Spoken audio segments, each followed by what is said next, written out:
Live, começou? Agora começou, então eu vou pedir para que fechem os microfones e eu inicio aqui a nossa noite aqui. Os microfones só.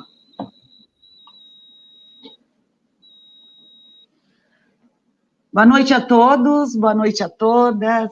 Hoje, dia 30 de julho de 2020, quinta-feira, mais uma live, diálogo sobre educação, filosofia e saúde mental em tempos de pandemia. Com transmissão ao vivo pelo Facebook, pelo YouTube, nos acompanhe. Hoje a nossa live promete.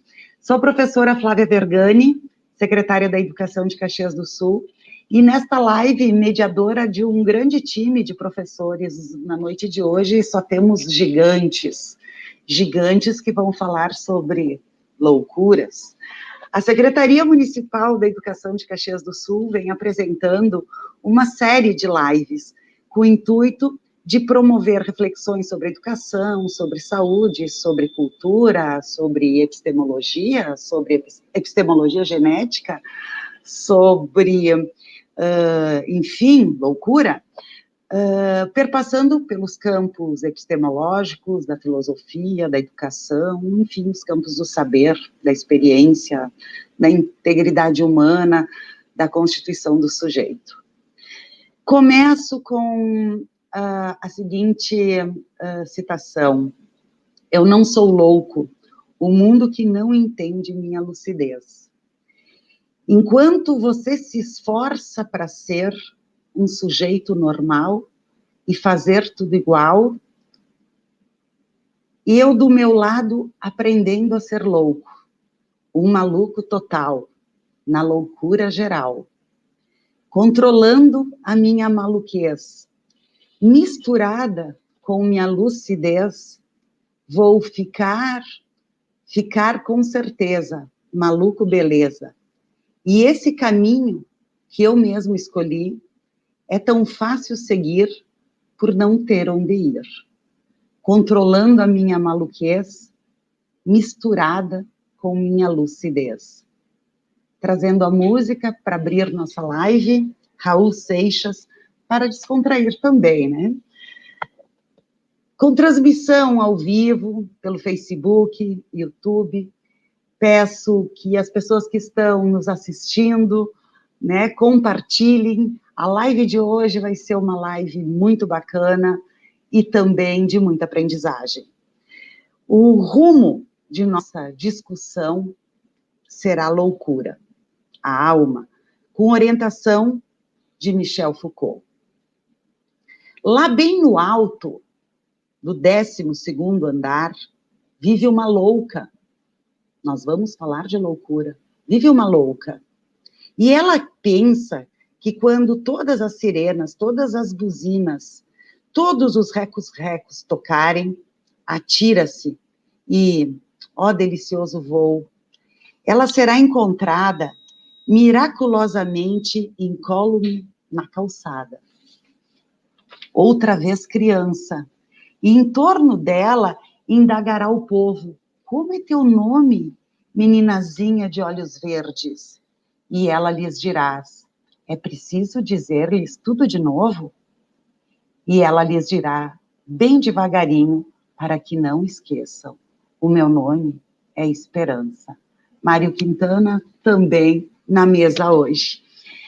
Foucault, em Vigiar e Punir, ensina que cada atualidade demarca o sujeito da loucura. Sujeito esse que se alinha historicamente com a transgressão e que cruza os limites. Que limites? Que lucidez? Dá lucidez? Em História da Loucura, ele procura mostrar como o conceito de loucura muda através dos tempos. Uma de suas ideias fundamentais é que a loucura não é algo da natureza ou uma doença, mas um fato de cultura. Quem são os normais? Quem são os loucos, afinal? Como essa temática se aproxima dos campos do saber, da saúde, da comunicação, da cultura, da estética, Vamos tentar, na noite de hoje, atualizar o conceito de loucura de Foucault sob a ótica deste momento de pandemia. Ele é graduado em filosofia, licenciatura, Faculdade Anchieta, mestre em educação pela Universidade Federal do Rio Grande do Sul e doutor em psicologia escolar e do desenvolvimento humano pela Universidade de São Paulo. É professor titular da Universidade Federal do Rio Grande do Sul, publicou 43 artigos em periódicos especializados, 37 trabalhos em anais de eventos, tem 23 capítulos de livros, 12 livros publicados, 61 itens de produção técnica, participou de 54, mais de eventos pelo Brasil, orientou muitas dissertações de mestrado, muitas teses de doutorado, tem experiência na área de filosofia, com ênfase em epistemologia, atuando principalmente nos seguintes temas: epistemologia genética, conhecimento, educação, aprendizagem, ensino-aprendizagem e epistemologia do professor. Seja bem-vindo, professor Fernando Becker. Tem que abrir o microfone, professor. Grande estar aqui. Opa! Que bom, professor. Muito bom a tua presença aqui. Nossos parceiros de mesa, o professor, escritor, filósofo e poeta Jaime Paviani, o médico, psiquiatra e professor Dr. João Fruetti, médico, psiquiatra e professor da pós-graduação, de pós-graduação, Andres Killing. Hoje só temos fera aqui na nossa mesa. Então, vamos iniciar o nosso debate, a nossa conversa, o nosso banquete, a alma e a loucura. Professor Jaime, te chamo de imediato, por favor, apresenta para nós Michel Foucault e quais são as suas principais ideias e o que nós temos que aprender com ele. Tá. Bom, primeiro eu quero cumprimentar o nosso colega, o Fernando, meus colegas de sempre, e a nossa secretária da Educação, né? O Foucault, ele nasceu em 1926 e faleceu em 1984. Ele lecionou em diversas universidades fora do país, mas principalmente na França, e de 1970 a 84, até a morte dele, ele lecionou no Collège de France, que é o máximo que um professor francês pode chegar, né? No Collège de France. Na realidade, ele é um filósofo totalmente diferente dos demais. De tal maneira que ele é muito polêmico quando publicou as suas obras na França e na Europa em geral, também nos Estados Unidos. Ele foi muito criticado por muitos, porque ele entrou na seara dos outros, mas ao mesmo tempo com ideias totalmente novas. Então, eu diria assim, que ele primeiro se formou em psicologia, era filho de um médico que era professor de anatomia, e isso o influenciou para ir para a área da medicina. Mas, na realidade, ele não quis isso. Depois que ele fez psicologia, ele fez filosofia, foi orientado por um professor francês famoso chamado Jean Hippolyte, que também fez tese sobre... e influenciou muito na filosofia, especialmente começando com Hegel, que é um filósofo, um dos mais difíceis,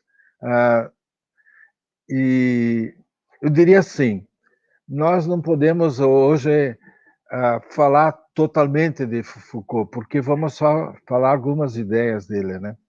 Então, eu vou apresentar, assim, as obras mais importantes dele. A História da Loucura faz parte da primeira parte do pensamento de Foucault. Ele escreveu, depois da História da Loucura, escreveu O Nascimento da Clínica. A História da Loucura tem tem 3 partes e são quase 600 páginas, enquanto a História da Clínica é muito mais reduzida, né? Escreveu a obra-prima, na minha opinião, é As Palavras e as Coisas, que é esse livrinho aqui. As Palavras e as Coisas tem um título muito interessante, e a primeira parte, eu já trabalhei isso em aula, tem o título As Meninas. Ele faz um comentário que nunca vi um comentário sobre a obra As Meninas do Velázquez. É um comentário genial. E todo o livro depois, inclusive no prefácio, ele está inspirado em Jorge Luis Borges. Portanto, aí dá para perceber, já de saída, que Foucault é um autor totalmente diferente do filósofo tradicional, que só estuda a questão do ser, a questão da psicologia, etc, etc, né? Bom, ele ainda escreveu, quando entrou no Collège de France, ele pronunciou uma aula, e essa aula se tornou famosa. Tem A Ordem do Discurso. A Ordem do Discurso é um pequeno livro que é a aula que ele deu quando foi introduzido no Collège de France. Mas o livro mais lido de Foucault é Vigiar e Punir. É um livro muito estudado no direito, também na educação, mas principalmente no direito. Esse livro é sobre as prisões, etc. E o último livro que ele estava escrevendo, eu só estou falando de alguns livros, é a História da Sexualidade. Só que o que Foucault escreve é totalmente diferente do que as pessoas possam imaginar. Tem muitos livros sobre a história da sexualidade. Ele é absolutamente original. Não tem nada a ver com os demais livros. Para simplificar, eu diria assim, quais são os temas? Quais são os grandes temas de Foucault? A clínica, a linguagem, o trabalho, a vida em geral, especialmente o primeiro tema, a loucura, a doença, a prisão e o sexo. Alguém que ouve isso pode dizer, mas como que esse cara é um filósofo? Realmente ele faz reflexões filosóficas sobre temas que os filósofos em geral nunca elaboraram, né? Eu vou simplesmente a uma maneira de classificar a obra de Foucault. A primeira fase é chamada arqueológica, porque tem a história da loucura, é o livro primeiro mais famoso que ele escreveu. Depois tem o Nascimento da Clínica, As Palavras e os Dias, e a Arqueologia do Saber. Foucault aconteceu o seguinte com Foucault.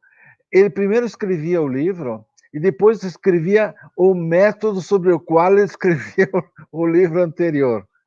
Quer dizer, em geral, se faz sempre o contrário. Se escreve a respeito do método e depois se fala a respeito do livro. Bom, essa fase arqueológica é a fase em que nós vamos hoje debater, que é a questão da loucura. Mas tem a segunda fase, é a fase genealógica. É a fase de vigiar e punir. É um livro, eu digo sempre aos meus alunos que, se conseguirem ler as primeiras páginas, já estão salvos, porque é um livro terrível de ser lido. E faz parte ainda dessa segunda fase, a fase genealógica, a história da sexualidade 1. Ele, quando morreu, estava escrevendo essa história, tinha projetado por 5 volumes, ele escreveu, na realidade, 3. a terceira fase, que é a fase mais... tem pessoas que só conhecem o Foucault da terceira fase, que é a fase do sujeito. É a história da sexualidade 2 e a história da sexualidade 3. Essa fase é muito interessante porque tem alguns livros muito em voga. Por exemplo, um livro que eu acho muito interessante é Hermenêutica do Sujeito. Isso é um livro genial, onde ele volta ao conceito de cuidado que ele foi lá buscar em Platão, mas é um termo contemporâneo. Trabalha esse conceito e, principalmente, então, ele escreveu nessa obra, aliás, são diversos volumes, eu estou me referindo apenas à hermenêutica do sujeito. Ele também organizaram as conferências, os debates, etc. E nós temos ditos e escritos, diversos volumes, que quem vai para uma livraria vai encontrar, deve ser 5 ou 6 volumes de ditos e escritos. Com isso, eu queria apresentar o Foucault. Foucault é, portanto, um dos filósofos mais importantes do século XX, junto com Sartre, Merleau-Ponty e outros, ele é dos filósofos mais interessantes do século XX. É um pouco difícil falar disso, porque o século XX aparecem, não como no passado, aliás, eu já repeti isso em programas anteriores, aparecem aproximadamente 100 autores com livros publicados, etc. Então, tem filósofos para tudo que é gosto e para todos os temas. É isso que eu queria dizer inicialmente para apresentar o Foucault, né? Podes... Muito bem, professor Jaime. Eu te perguntaria ainda para ampliar um pouquinho o conceito de loucura de Foucault. Tu terias como nos apresentar brevemente? Ele está nesse livro, História da Loucura. São 600 páginas. Ele trabalha do Renascimento, a evolução do conceito de loucura, do Renascimento até os dias de hoje. O conceito de loucura varia com o tempo. Então, é muito interessante, sob o ponto de vista histórico, e também, embora tenha sido muito criticado, né, porque ele não foi fiel a nenhum livro de história sobre esse assunto, ele é absolutamente original nesse aspecto, né? A loucura foi vista como uma doença, antes de ser uma doença mental, simplesmente os loucos eram expurgados da cidade, depois foram postos no hospital. Ele vai falar, inclusive, na segunda parte do livro, quando surgiu o hospital, que é muito interessante, porque a gente pensa que o hospital sempre existiu, né?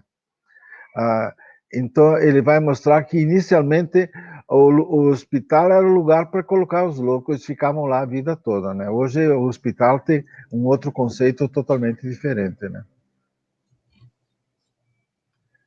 Diga. Obrigada, professor Jaime. Agora, vou chamar o professor Fernando Becker. Professor Becker, é uma honra dividir esse espaço com você. Sou tiete de carteirinha de seu trabalho, que vive e conta a história da educação e que admiro muito. E este momento, a tua presença é um presente, para não dizer uma loucura, viu, professor Becker? E eu começo fazendo a seguinte reflexão, professor Becker, sobre os professores. O senhor está me ouvindo? Estou ouvindo, sim, embora teve interrupção da internet aqui quase o tempo inteiro da exposição do Jaime. Lamento muito, infelizmente não pude ouvi-lo. Acontece, acontece. A internet bloqueou. Perguntando, são os loucos que ensinam. Eu os conheço. Eu os vi muitas vezes. São raros. Alguns saem de madrugada para estar na escola 1 hora mais cedo.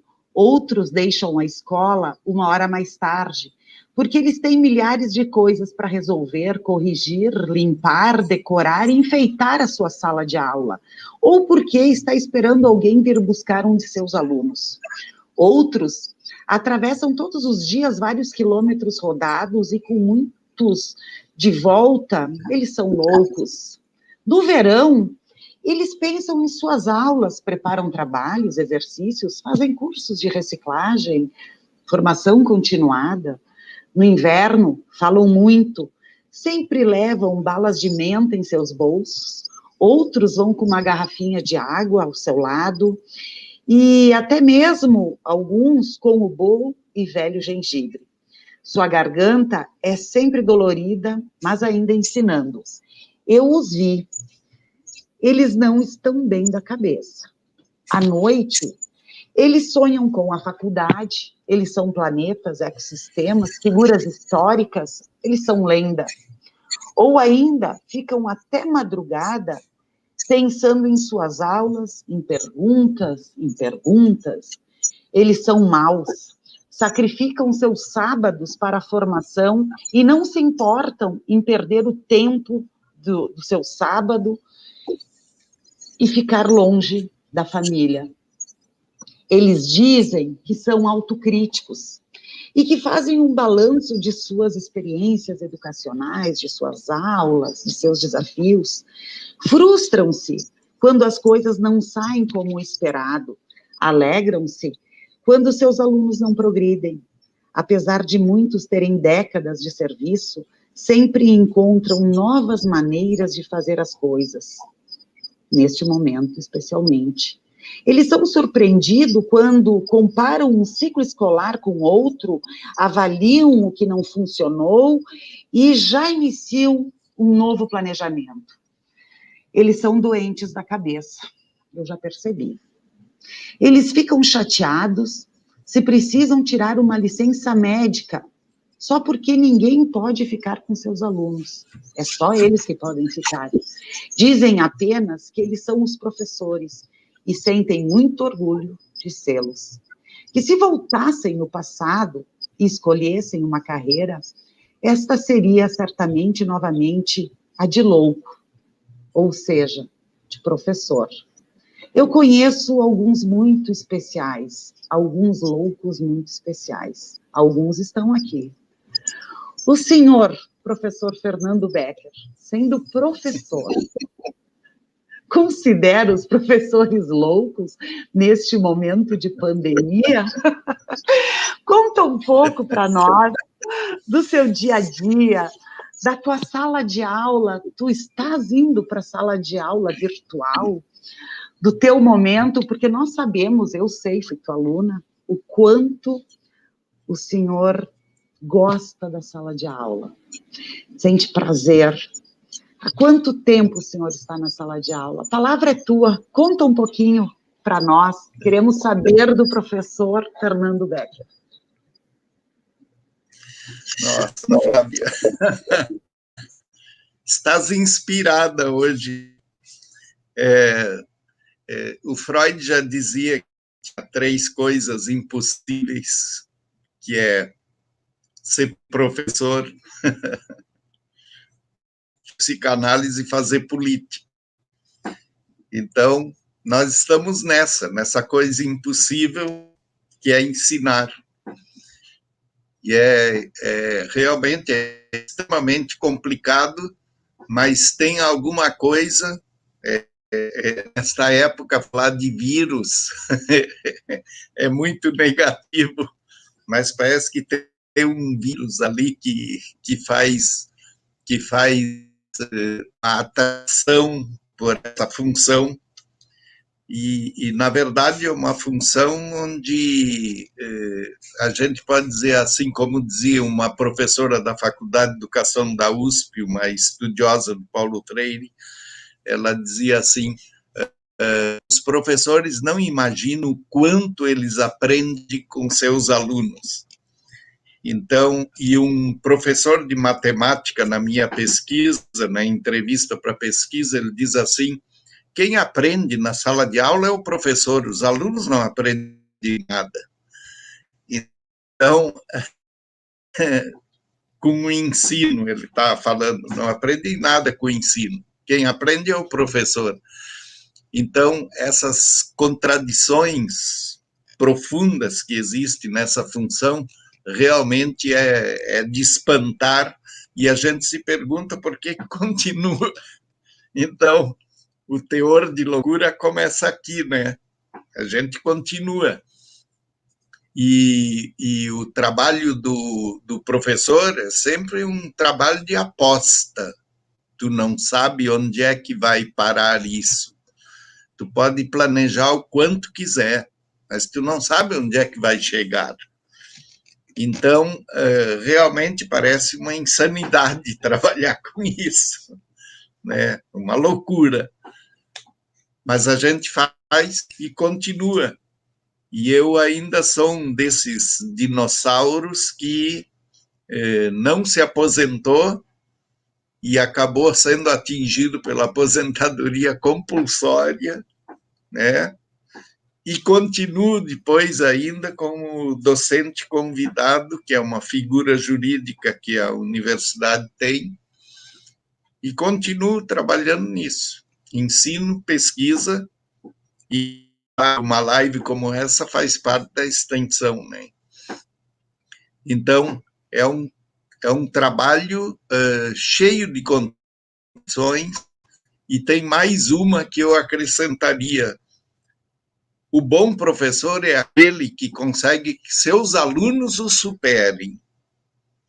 E tem muito professor que tem um horror disso, né? Que vê o aluno como um adversário, como alguém que o bota contra a parede, como alguém que ele acha que é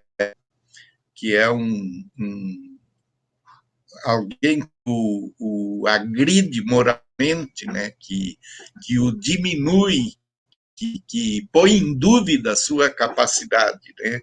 A sua autoridade. Então, essa outra contradição que é bem forte na docência, e eu sempre penso que o professor precisa ter isso no seu horizonte. Se ele for realmente um bom professor, o discípulo vai superá-lo. E isto seria a sua glória, não a sua derrota. Então, a derrota e a glória estão juntas ali. Bem, como agora, na pandemia, quando se anunciou a suspensão das atividades presenciais, eu entrei em contato com meus alunos, tivemos apenas uma semana de aula, e daí foi um vai e vem, e acertamos, não perdemos mais nenhuma aula, passamos para usar aplicativo, colaborei, trabalhamos com ele até o final do semestre, e eu estou com dificuldade de encontrar alguém da universidade que fez isso, porque simplesmente congelaram tudo, pararam tudo. A humanidade nunca teve uma internet como essa que nós estamos usando agora, com N aplicativos disponíveis, e todo mundo para como se o mundo tivesse terminado. Isso é que me espanta. Então, eu penso, que docência é essa que agradece que não precise ir para a sala de aula? Ao contrário, as minhas terças-feiras à tarde, desde 1988, são um momento, constitui, assim, o horário desejado o horário bom, significativo. A terça à tarde faz parte da minha história, assim como um tempo de significado, um tempo de troca, um tempo de perguntas e respostas. E de perguntas que, às vezes, não têm respostas. E que a gente vai atrás. E essa possibilidade também de devolver ao aluno e de fazer o aluno se mexer, porque a escola habituou o aluno a ficar na expectativa. Ele, em vez de ele buscar, o professor tem que trazer para ele uma espécie de prolongamento da infância. E nós estamos trabalhando com, no caso de pós-graduação, com pessoas que não são lá, estão pelo menos saindo da adolescência, né? Continuando assim, expectativa de que o professor traga, né? Então, eu estou há muito tempo batalhando por uma educação em que as pessoas vão para a sala de aula, especialmente na universidade, para discutir, trocar ideias e já previamente informados, e não em sala de aula para receber a primeira notícia do assunto. Não, que elas se preparem e que elas vão para a sala de aula para trocar ideias, para ser confrontados. E é nesse sentido que o filósofo austríaco, há muitos anos nos Estados Unidos, o Ernst von Glaserfeld, disse que a função da educação é desafiar o educando até sua ingenuidade não funcionar mais. Quer dizer, fazer ele superar isso, superar a ingenuidade. Se ele pensa que o mundo se comporta de uma maneira, chega ali o Newton e diz, não é assim que se comporta de forma diferente. Chega o Einstein, então, e desafia completamente a pessoa a mudar as suas concepções. Vem a física quântica, demole com tudo. Vem o Darwin e põe tudo de cabeça para baixo. Entende? Então, é desafiar o educando até sua ingenuidade não funcionar mais. Aliás, o Paulo Freire tem uma frase parecida, é desafiar a intencionalidade da consciência. Desafiar a intencionalidade da consciência. Essa é a função da educação, a função do educador. Então, aquela escola que nós herdamos no século XIX, ela já deveria ter sumido, mas ela está ali, está presente. É o professor que dita. Aliás, o Paulo Freire, no primeiro capítulo do Pedagogia do Oprimido, esbraveja contra essa escola que o professor dita, o aluno copia, professor fala, o aluno escuta, professor manda, o aluno obedece. Essa escola não serve mais. Eu disse, para quem é que estamos educando? Para que mundo? Né? E é esse mundo que a gente precisa modificar. E a educação faz parte dessa modificação. Então, um pouquinho por aí. E o que eu acho que as instituições são muito mais loucas do que os indivíduos. Então, quando uma instituição simplesmente para tudo, uma universidade com 40 mil alunos, com 4 mil professores, outro tanto funcionários, de repente para tudo, quando deveria estar andando, eu realmente não consigo entender. Eu acho que isso é uma cura da instituição. mais do que dos indivíduos que a compõem. Estão me ouvindo, porque aqui está havendo bastante interrupção. Estamos ouvindo.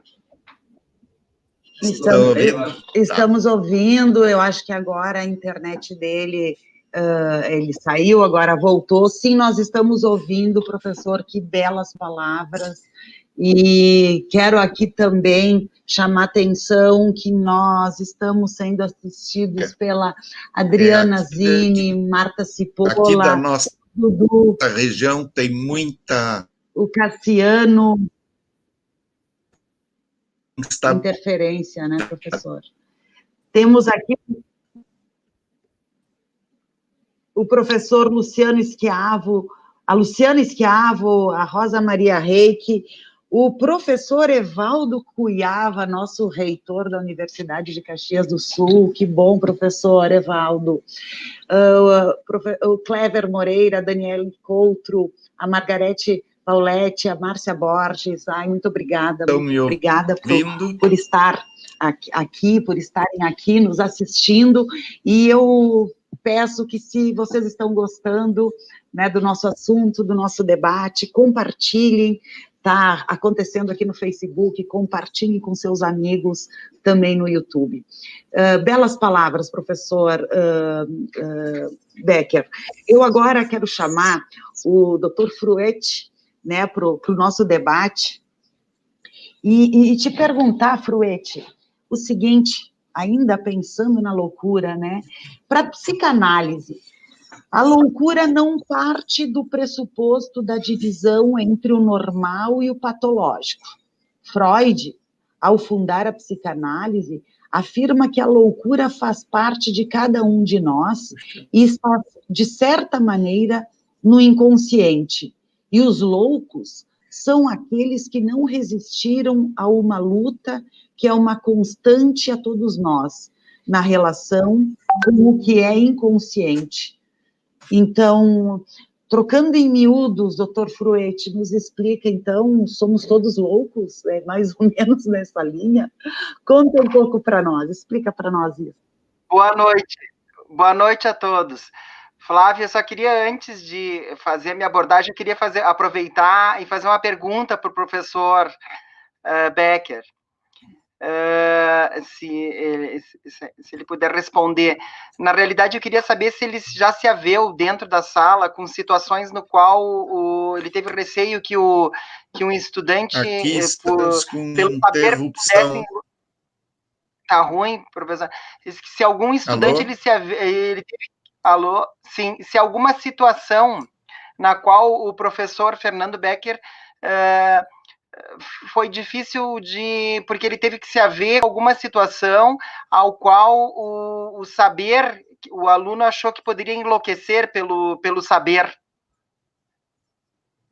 Porque a gente se vê com situações, eu me lembro que quando alguns alunos de pós foram para a clínica chamada hospício, por exemplo, alguns tinham medo de entrar, tinham receio da loucura.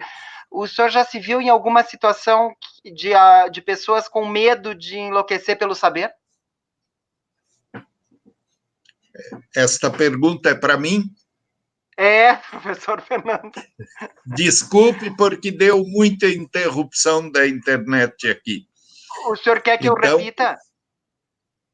Posso repetir? Eu gostaria, sim. Gostaria. Em toda a sua experiência de docência, houve alguns momentos que os alunos tiveram medo de enlouquecer pelo saber? Já ouvi muitas vezes, inclusive aquela observação de que estudar muito deixa a pessoa meio fora do ar, né? Que tem que cuidar, porque esse negócio de estudar muda a cabeça da pessoa, torna ela perigosa, e assim várias observações desse tipo eu tenho ouvido. Eu ouvia mais na graduação. No pós-graduação eu não tenho ouvido isso, porque já há uma seleção uma seleção que é feita ali com bastante rigor para mestrado e doutorado. Então, o que eu tenho ouvido era de alunos de graduação. Sim, porque eu acredito que é Foucault que mencionou que, na realidade, a loucura e a sabedoria estão próximas, é só meia volta para elas se encontrarem, né, de alguma forma. Mas, então, falando assim, sobre a questão do ponto de vista de Freud, que ele trabalha a questão da loucura sobre o viés de que que é como uma casa interior, né? Que a pessoa tem e que tem os departamentos dessa casa. Em algum momento, num quarto, a pessoa vai entrar numa crise, num surto, né? Mas no outro quarto, esse departamento da casa pode ser a sala, que é um espaço maior, mas num outro quarto já existe um momento que está esperando isso se restabelecer para acalmar, quer dizer, isso passa, porque ele colocou muito sobre o viés de que a gente precisa, e pela experiência assim que eu lembro que tive do Hospital São Pedro, da clínica mesmo Paulo Guedes, a gente precisa, como a própria psicanálise diz, legitimar a questão do paciente que está com um delírio, no sentido de escutar de uma forma de dar lugar à subjetividade dele, e não alienar com um rótulo, ou estigmatizando dentro de uma doença mental, porque ele é um sujeito que tem uma história, ele tem uma existência e ele tem uma vivência, e ela sempre é singular, né? E é muito importante que quando a gente escuta e a gente observa assim, aí me lembra a experiência que eu tive quando eu coloquei, quando eu me coloquei pela primeira vez à disposição para iniciar, então, minha especialização, que foi na Barros Falcão, do Hospital São Pedro, e o primeiro dia, surpreendentemente, quando eu estava na porta, apertando a campainha da Barros Falcão, eu não sei se os colegas conhecem a unidade Barros Falcão, eu acredito que o Andres conheça, e eu me lembro que do meu lado tinha um sujeito que estava algemado, e ele estava de cueca. Eu conheço, mas não tive lá, não passei nenhuma temporada lá, só conheço. Mas é importante para a gente aprender, né? E aí eu me deparei na porta da Barros Falcão com um sujeito do meu lado, numa situação exposta, porque ele estava algemado, seminu, e ele falava palavras ininteligíveis. E aí eu disse, meu Deus, aonde eu me meti? O que é isso? Isso é uma prisão? É realmente um hospício? É uma instituição psiquiátrica? O que é este lugar? E, casualmente, esse paciente, eu passei a atender junto, foi o meu primeiro paciente. Eu fiquei com receio, porque eu não sabia lidar, mas medo diria que não, porque quando tu tem o espírito de tu passas a escutar, e como eu não tinha técnica, dando e legitimizando isso, e dando lugar porque o delírio acaba sendo a verdade dele naquele momento, e ele foi se recompondo, se reconstruindo, e era uma situação muito grave na unidade, todos comentavam que há muitos anos estava lá, e apenas por escutar, por dar esse lugar de poder de escuta, ele foi do pensamento desagregado, ele ficou um pensamento agregado, se tornou lógico, e logo ele teve alta, depois de uns 2 meses, 3 meses, e eu nunca vou esquecer deste primeiro momento de contato. Então, eu acredito que quando a gente tem a convivência com pessoas que estão num sofrimento psíquico tão grande como o dito pela sociedade de loucura, tu te humaniza muito, né? Então, o passo principal é desejar entender o lugar do outro, é a alteridade que a gente tem falado muito aqui, de se colocar no lugar, e isso é inconsciente, e aí tu acaba acolhendo, mesmo tu não tendo, num princípio como eu, era apenas um estudante, a técnica em mãos, tu podes aprendê-la depois. E o diagnóstico, o que é o diagnóstico? Porque se a gente for pensar, na minha concepção, todo grande espírito tem um ponto de loucura, né? E quem não tem um pouco de loucura, isso faz parte, né?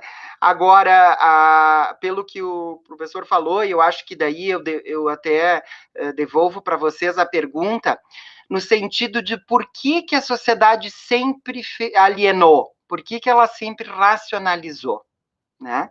E dizendo que Freud, então, tratou nesse âmbito de dar um lugar de campo de significação para que aparecesse e emergisse a subjetividade, porque o delírio é uma maneira de reconstruir, de fazer uma reconstrução daquilo que o indivíduo não suporta da realidade, e que no meio desse delírio existe um fio da meada ali que a gente tem que puxar e conceder uma metáfora para que essa pessoa possa sobreviver e sair do delírio, porque é um momento só, não é o todo do paciente. Então, eu faço essa pergunta, deixo essa pergunta para você.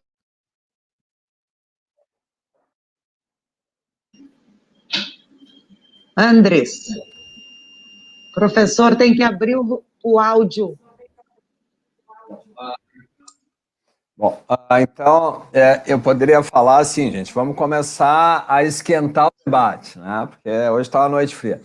Eu acho que começando o Foucault, na verdade, quando eu ganhei o livro dele, A História da Loucura, quando eu entrei na psiquiatria, para ler, né?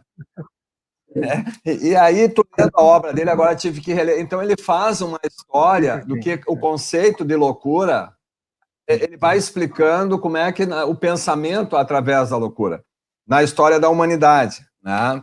Até porque essa obra é de 1961, quando a ciência ainda estava iniciando em alguns aspectos também, né? Então ele vai contando qual era o conceito. Então, no conceito antigo, nós estamos em 5 aqui, se alguém pensar diferente, nós 4, vamos dizer assim, nós 4 aqui pensamos diferente da Flávia, a Flávia é a louca. Então, um dos conceitos é pensar diferente, tu é louco. E aí ele vai criando, né? E uma parte, aí eu vou fazer uma provocação da obra dele que me tocou, que eu fiquei a vida inteira, eu conto já há 30 anos, é que na Idade Média, as pessoas que eram consideradas loucas, uma saída da sociedade era juntar todos e botar numa nau, e chamava os loucos, botavam no rio, numa área, bom, esses loucos aqui não vão nos atrapalhar, vão para outro lugar. E aí eu estava pensando qual é a nossa nau dos loucos hoje na pandemia, né? Porque a pandemia ela tem uma função. Na verdade, a pandemia ela veio e está nos bloqueando porque o ser humano, a gente tem a sensação de controle sobre a morte. E agora um vírusinho invisível do nada, não, você é falível, sim, tu pode morrer. E as pessoas estão pirando, né? Estão enlouquecendo, não estão entendendo. E aí eu estava pensando assim, o que seria a minha nau? O que seria os meus loucos que eu botaria e mandaria para longe, né? Por exemplo, assim, eu digo, nós estamos passando por um momento, o Brasil, que é terrível. O Brasil entrou no século XXI e rompeu com a ciência, né? Então, vou dar um exemplo assim, ó, gente, da Covid, que para mim é uma loucura, e eu sou louco. Eu sou um cara que sigo, agora começaram a indicar a ivermectina para prevenção da Covid, né? Isso não existe, isso é loucura, né? Para mim é um bando de gente que não está preocupada com a vida, que está preocupada com a economia, que não conhece a ciência, e muitos colegas médicos estão fazendo isso, né, dizendo que tem um medicamento que se tu tomar, tu pegar a Covid ou tu não vai pegar porque ela te previne.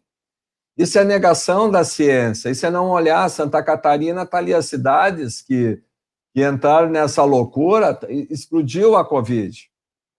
Então, assim, hoje eu acho que a loucura, o que é a loucura, né? O Foucault escreveu em 61.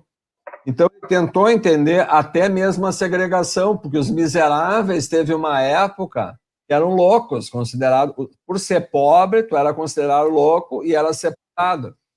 Na duras, a loucura é, se tu pensa da mesma maneira que eu, tu tem que separar, tu tem que ser separado, tu é louco, né? Então, hoje a loucura, ela é mais... então ele traz um conceito de como se formou. E não é a loucura que nós, como psiquiatras, é um termo ruim, porque ele não é um assunto que leva a uma fragilidade do ser humano, né? Mas, assim, é um termo pejorativo. Né? Aquele cara é louco. Então, na verdade, eu estou dando um adjetivo para ele, não conceituando ele, né? A enfermidade mental é muito diferente desse conceito social do que é a loucura. Então, eu fico pensando assim, se a gente tivesse que eleger o que é a loucura e que a gente gostaria de mandar para longe de nós, né? Botar vamos para lá, né? Então, isso é interessante, ele mostra um conceito histórico, né? Que vem, e hoje eu digo assim, a maior loucura que a gente está vivendo, e a pandemia está nos causando isso, é nós negarmos a ciência, negar o conhecimento humano, e que, na verdade, a nossa loucura é que nós somos o vírus, né?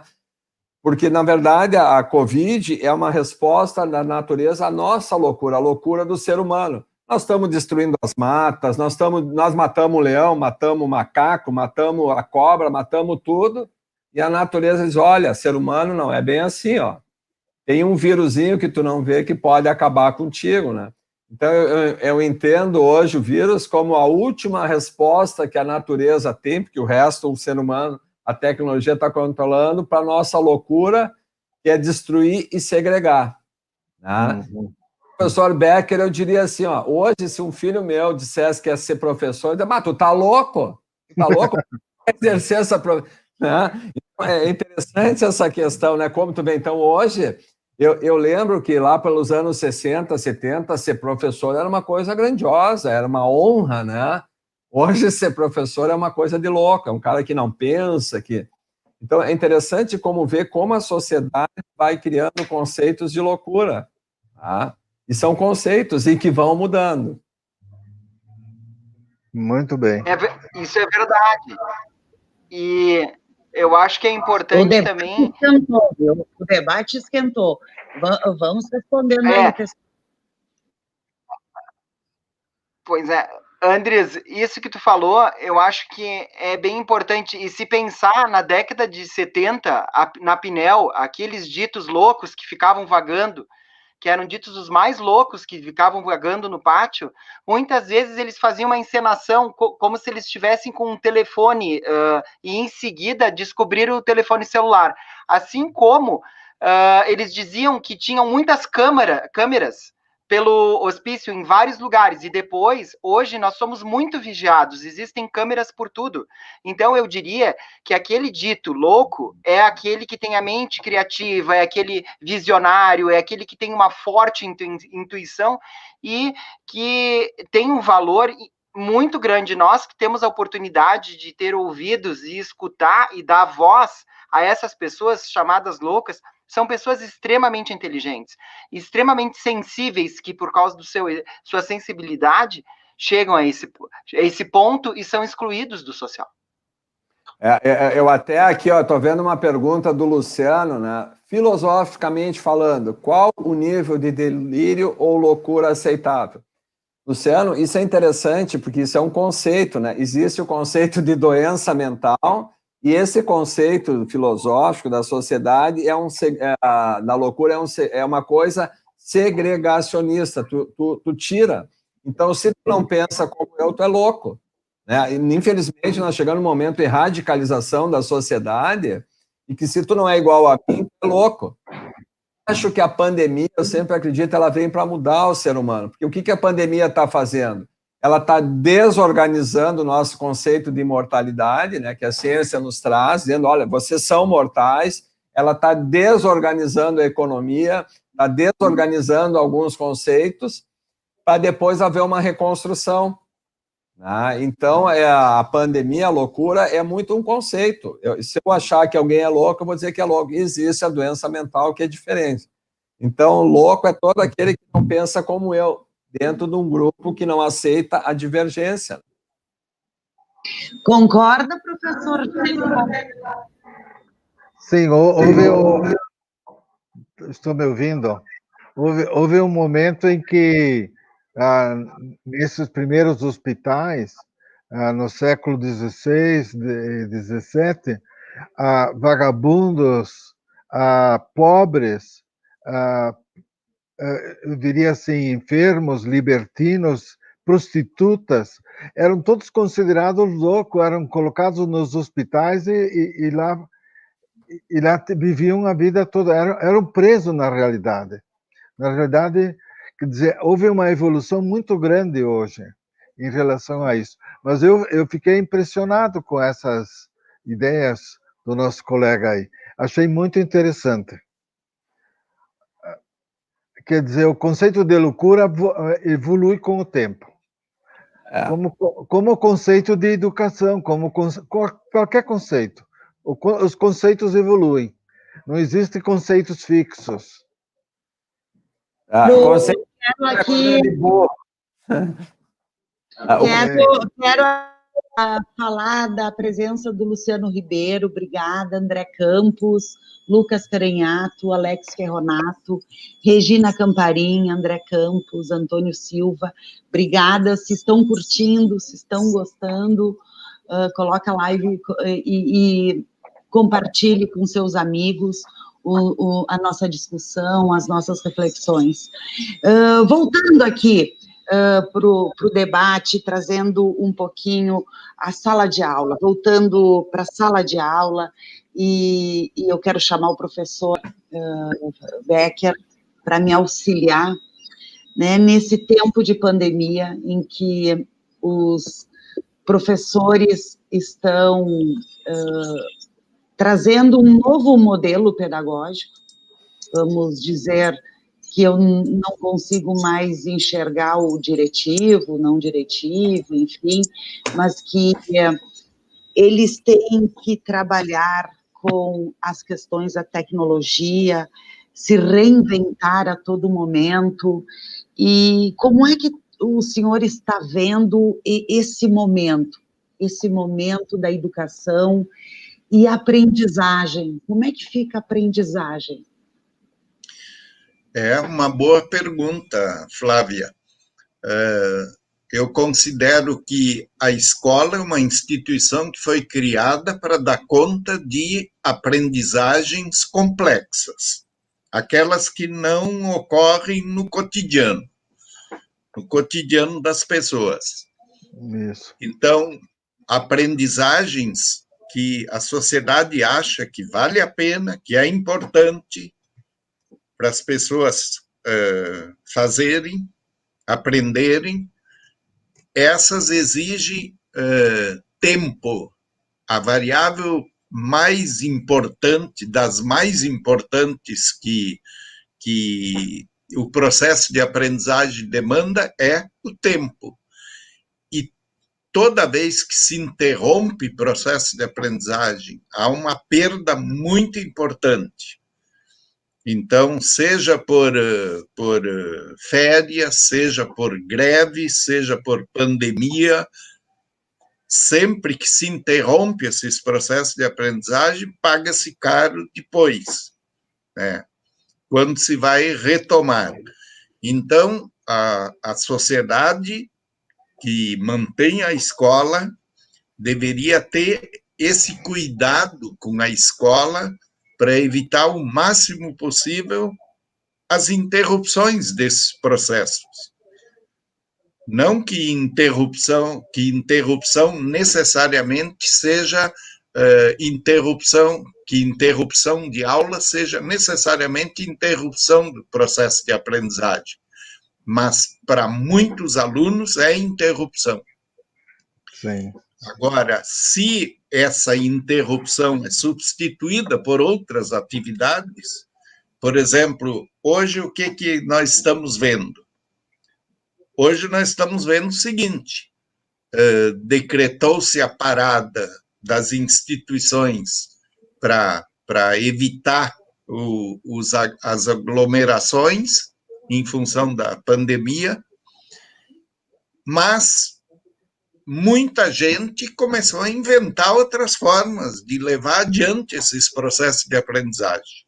Estão aqui as lives, como essa que nós estamos fazendo agora, e promovida aí por vocês de Caxias do Sul. E tantas outras estão acontecendo, mas tem um mundo de gente que simplesmente parou com praticamente tudo. Então, isso é que é um problema bastante sério. Repetindo, processo de aprendizagem que vale a pena ser levado adiante, demanda tempo. A velha didática tinha muito consciente isso. Acontece que a velha didática foi banida e não apareceu praticamente nenhuma nova didática estruturada como era a velha didática. Então, na velha didática se escalonavam conteúdos, às vezes arbitrariamente, outras vezes logicamente, de acordo com a lógica imanente aos respectivos conteúdos, mas hoje simplesmente há um vazio. Então, tem salas de aula onde não acontece nada, não acontece um processo de aprendizagem que leve que desafie os alunos a se superarem. Sim. E é isso que tem que ser visto. Então, uma das coisas que para mim me espanta é esse apagamento das instituições. É como se o mundo tivesse que parar. E, na verdade, não é isso. As precauções todas não estão exigindo isso. Ainda mais que nós temos um recurso que é a internet, com seus N aplicativos, que podem possibilitam a gente levar os processos de aprendizagem. Claro, tem limites, você não pode fazer trabalho, ou laboratório pode fazer mente, tudo certo. É por isso que nós vamos parar? Porque tem gente que não tem acesso à internet, e todos os que têm acesso vão parar porque tem alguns que não têm acesso, mesmo tem muitos que não têm acesso. Então, vamos prosseguir e ir resolvendo os problemas à medida que... Professor Becker, essa deve ser a orientação. Diga. Professor Becker, então, ele escutando, eu também tenho essa opinião. Existe os loucos de malandro, né? Que sabe que dá aula. É louco. Vamos botar, eles são os loucos de malandro, né? Que são contra tudo que modifica e que pode ser acrescentado, né? Isso. Tu acrescentas mais uma bem interessante e até que dá um certo humor, e o Jaime te respondeu, fez uma observação antes, e eu acrescentaria uma: se a loucura evolui historicamente, mas ela é diferente na sincronia do tempo, porque há uma loucura relacional. Por exemplo, quem eu considero loucos? Quem cada um de vocês considera loucos? Louco. Muda, né? Muda, às vezes, muda bastante. Duas pessoas que se chamam de louco, uma a outra. Então, uma considera aquela louca, a outra considera Professor, uma.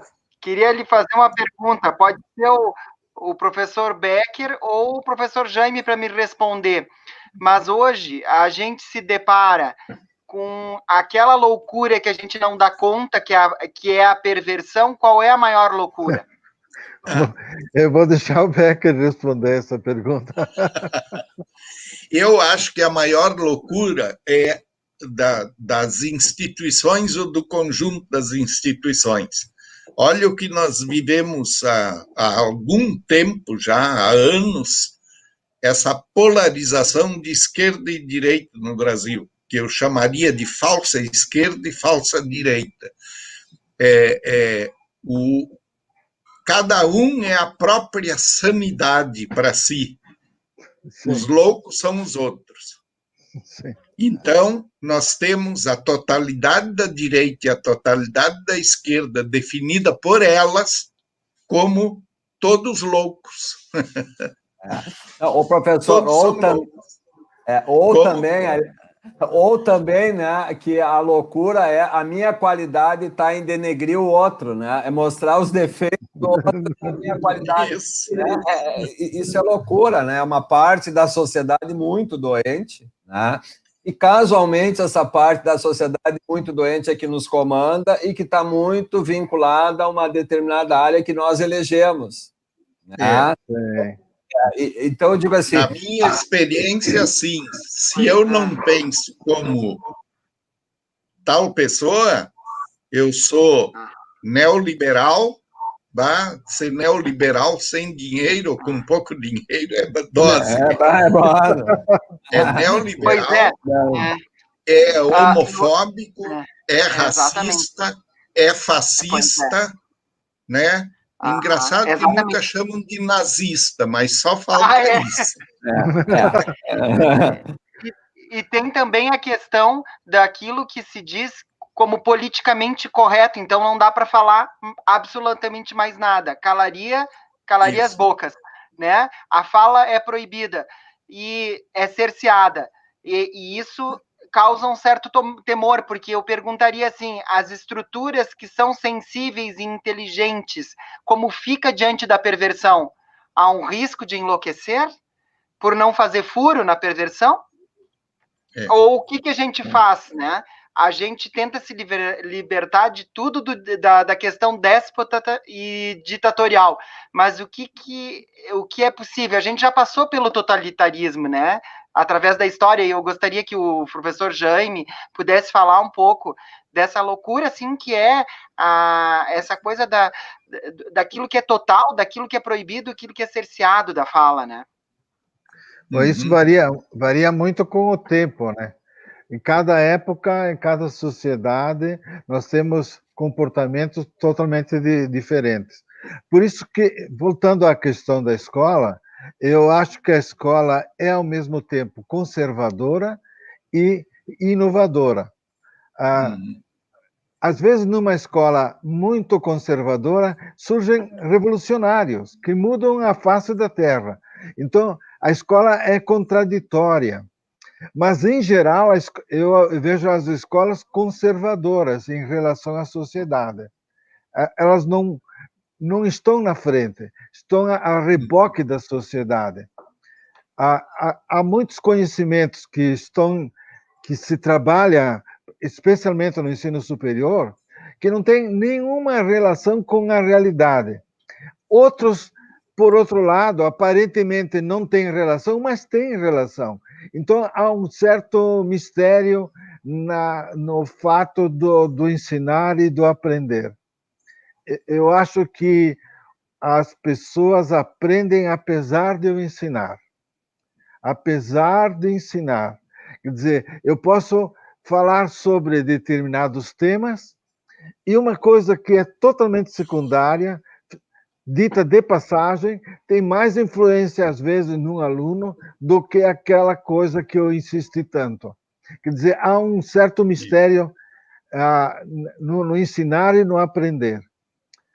Eu acho que esse processo todo, eles muda. A escola é uma estrutura apenas. Eu acho que, hoje em dia, em alguns casos, nós estamos substituindo a escola.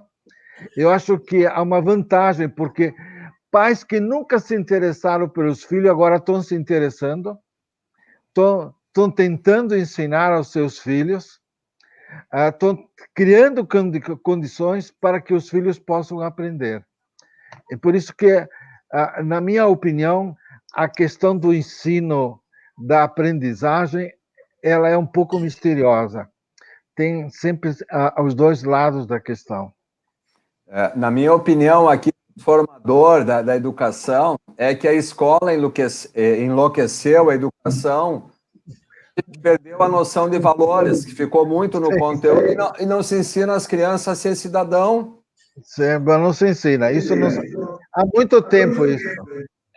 Por exemplo, assim, respeitar o próximo, respeitar a professora, essas coisas não é mais da formação. Se perdeu essas coisas que se diz conservadoras, e a gente tem que ver que o conservadorismo tem um lado bom, porque o conservadorismo ele respeita as regras que a sociedade cria, né? E a gente está perdendo isso, né? Porque toda inovação é inovação e nós estamos tudo louco aí, solto no tempo, sem saber para onde ir. E eu acho, como eu digo assim, ó, a pandemia, ela tem, é que nem eu estava olhando um tempo minha grama, lá onde eu tenho, assim, estava 2 meses sem chover, estava tudo sem... tua grama está morta. Calma, quando cair água ali, ela refloresce. Então, eu acho que é uma oportunidade que nós estamos tendo de reflorescer a educação, de requestionar, nós vamos formar gente, né? Pessoas que pensam no coletivo. Isso eu acho que a sociedade perdeu e a natureza, através de um vírus, está nos dizendo, olha, repensem, porque a loucura chegou geral, né? A gente destruir tudo, destruir a natureza, destruir valores, tudo isso passou a ser o antigo normal. Eu espero que o novo normal seja novamente a harmonia, né? Entre as pessoas. Mas eu acho que a educação tem alguma coisa que é permanente na história e alguma coisa que muda constantemente. O difícil é a gente discernir o que é permanente e o que não é na educação. Isso é muito difícil. E mesmo assim, a educação como nós a conhecemos, ela tem, considerando 50 mil anos de história da humanidade, ela é de ontem. É de ontem. Desde a escola peripatética de Platão, lá, que era uma exceção, né? Para chegar à escola da Revolução Francesa, né? Que é o que vem até nós com a democratização da escola, são coisas recentíssimas, né? Então, nós ainda lutamos para saber como configurar essa instituição, né? Inclusive, como é que era? O Ivan Illich, que propunha uma sociedade sem escolas, né? Quer dizer, acabar com essa instituição, já que ela está ali para reproduzir o pior que a sociedade tem, né? Então, o nosso esforço é justamente dar uma cara humana e para essa instituição, e que essa instituição realmente, quando recebe as pessoas sintam que ali há uma fonte de renovação e até de revolução das próprias vidas, né? E que promova, dá possibilidade para que as pessoas cresçam, se desenvolvam, descubram novos mundos, né? Então, como o Jaime estava dizendo, tem esse aspecto mais conservador da escola, que tem a sua importância, né? Mas tem esse aspecto de renovação, que há uma didática que precisa ser modificada. Não há mais sentido para aquela escola herdada do século XIX. Preste atenção, copie, repita, que você vai ser avaliado, e a avaliação é repetição da repetição da repetição. Quer dizer, essa escola se foi, mas ela está aí ainda, em grande quantidade. Então, isso é que precisa ser modificado. Eu penso que a escola, eu já até criei esse slogan, a escola tem que ser mais laboratório e menos auditório. E laboratório nos mais amplos sentidos imagináveis. Por exemplo, filosofia, como é que vai fazer laboratório? O que é um laboratório? Laboratório tem pessoas que se encontram, investigam, discutem soluções Como que filosofia não pode ter laboratório? Pode, né? Então, é o modo de dar aula. Pode mudar logo. Exato. Se filosofia pode, todas as outras podem. Todas as outras podem. Então, escola, mais laboratório e menos auditório. Sem nunca eliminar o auditório, porque ele tem ou transformar a sala em laboratório. Mas o que acontece no laboratório? No laboratório não se faz relato de pesquisa o tempo todo. Se faz pesquisa e o relato de vez em quando. Então, eu acho que a escola deveria se inspirar muito mais no laboratório e menos na sua tradição de transmissão de conhecimento, já que o nosso velho e bom Piaget mostrou que conceitos não se transmitem, se constroem. Se constroem. Ora, se não se transmite, são construídos, não há como ensinar. Então, o ensino, nesse caso, da construção dos conceitos, é sempre indireto, é o desafio a atividades. É na atividade que o sujeito... Como diz o Piaget, qualquer conhecimento, ele tem que, para ser compreendido, tem que ser reconstruído para si. Sim. Isso muda completamente a dinâmica interna da escola. Se a gente levar a sério, claro. Eu achei bem importante essas colocações e eu me lembrei também do tempo do primário, que nós tínhamos moral e cívica, né? E a gente aprendia muito sobre civilidade e ética. E eu queria colocar para vocês poderem falar e debater, assim, vocês que são filósofos, no sentido de que por que não a filosofia além do fundamental? Uma cadeira para medicina, para todas as especialidades, porque a gente não tem o saber completo. A gente sabe muito pouco e a gente precisa construir e a gente passa uma vida sempre se questionando enquanto sujeito e mesmo enquanto saber. Por que não a filosofia fazer parte, né, de todas, né, os cursos? Porque é sempre bom se questionar, né? Mas há uma artificialidade da divisão das disciplinas. Na realidade, eu acho que a gente faz filosofia toda hora. Você é filósofo sem saber, mas é filósofo. É que a gente chama de filosofia um ideal, uma coisa projetada, assim. Eu não faço diferença entre ciência e filosofia. Há uma diferença, mas é tão tênue que é difícil de estabelecer qual é essa diferença, né? É que hoje também, eu vejo assim, professores, assim, até para os mais experientes, eu sou o mais novo da mesa, né? Existe hoje uma ruptura, né, do ensinamento, assim, a primeiro e o segundo grau, né, a primeira etapa da formação e a universidade, agora o mundo moderno tá afastando um do outro.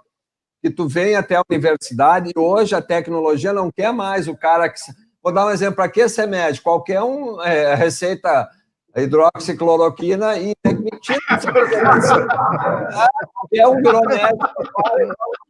Né?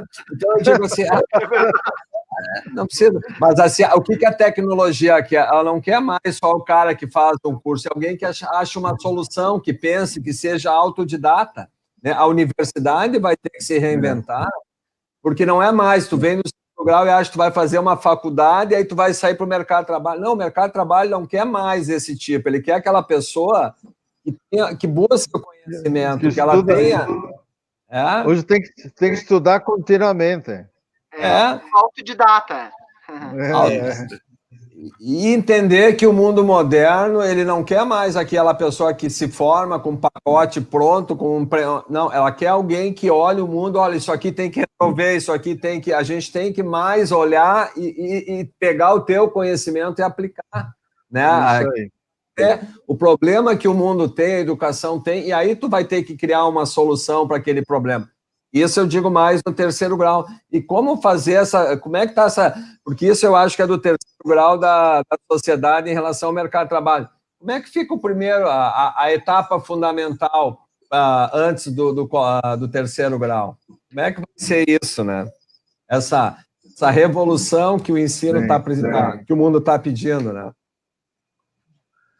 Isso, tem uma pergunta no ar. Tem muitas perguntas. Desligar o micro. Estão me ouvindo? Sim. Aqui, como os debatedores veem a saúde mental de alunos e docentes nesse retorno com aulas presenciais em plena pandemia? Tem vários questionamentos, viu? Tem a Denise Moraes, a Lesilda, a professora Lesilda, Thaís Dutra, o Hudson.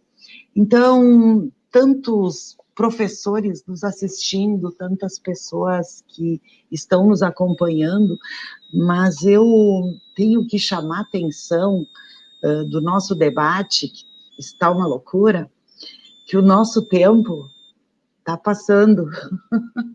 Já passou da 1h15, que é o nosso contrato, e nós precisamos resolver esse problema, viu, professor Andres? Porque o Andres diz que a gente precisa, né, mobilizar os conhecimentos para resolver problemas. Então, nós temos pouco tempo para fechar o nosso debate de hoje.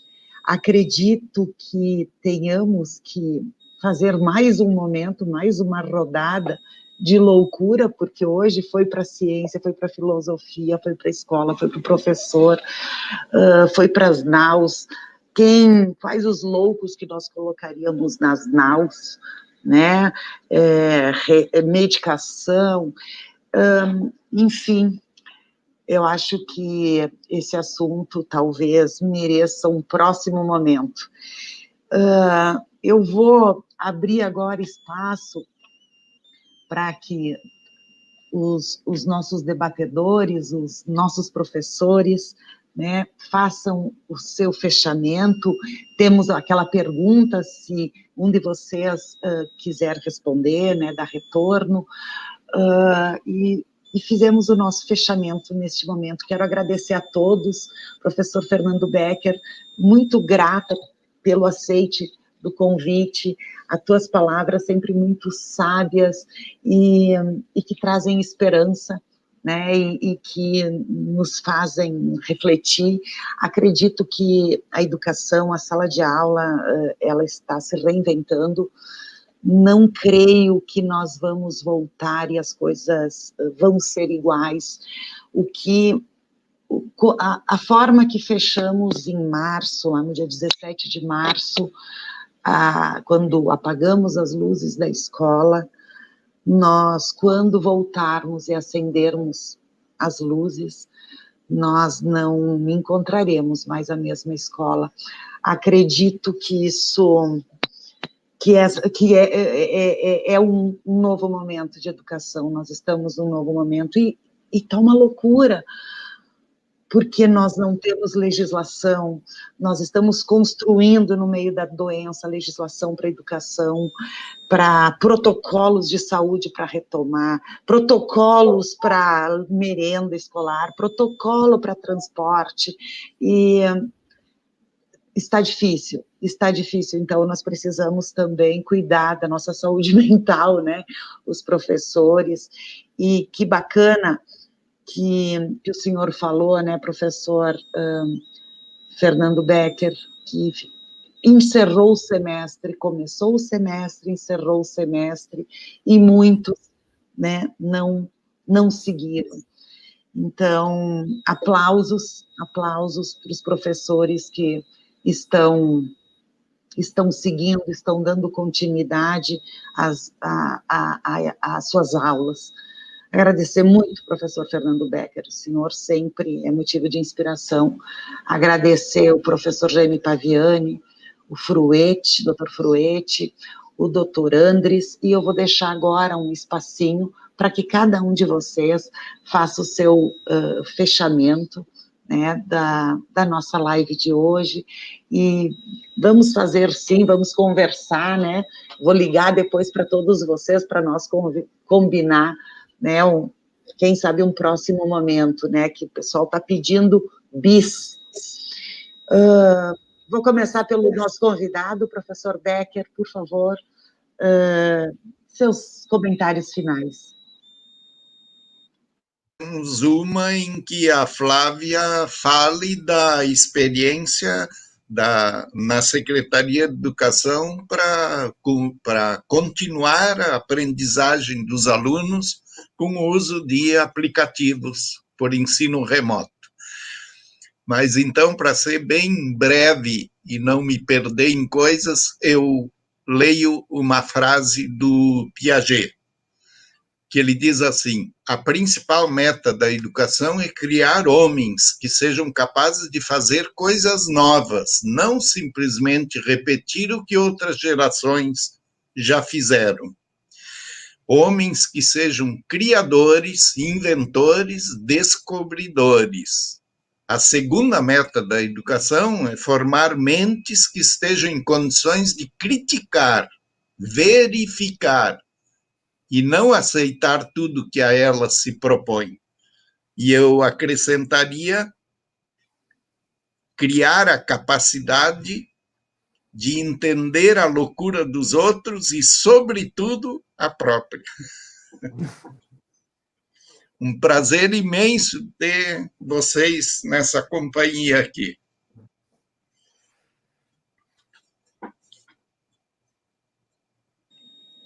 Professor Fruetti. Eu achei importante uma pergunta que foi colocada, assim, como será o retorno? E aí eu sempre remeto ao túnel. Quando a gente está num túnel escuro, sempre há uma luz no final do túnel. Mesmo para vocês gestores, a Flávia, assim, enquanto secretária, enquanto professores, diretores, entender que essa falta, todo lugar de falta, de privação, faz com que as pessoas voltem e valorizem mais o espaço presencial da aula e esse lugar tão importante de aprendizado, né? E ressignifique isso. Eu acredito que isso deverá acontecer, porque a falta nos ensina muito, né? E eu deixaria bem rapidamente uma sobre a loucura, Os Mutantes, a Balada de Louco. Não sei se vocês conhecem aquela música que dizem que sou louco por pensar assim, se eu sou muito louco, por ser feliz, mas louco é quem me diz, e não é feliz, e não é feliz. Se eles são bonitos, eu sou Alain Delon. Se eles são famosos, eu sou Napoleão. Mas louco é quem me diz, e não é feliz, e não é feliz. É isso aí. Professor Andres Killing. Eu gostaria de encerrar falando ali, respondendo para o Hudson, né? Pergunta, que ele questiona assim, o que é a loucura? É voltar. Hudson, assim, ó, escolhe a sua nau. Alguns acham que não voltar é loucura. Outros acham que voltar é loucura. Então, as duas coisas. Se tu me pergunta qual seria a minha loucura, é achar que eu tenho a resposta agora.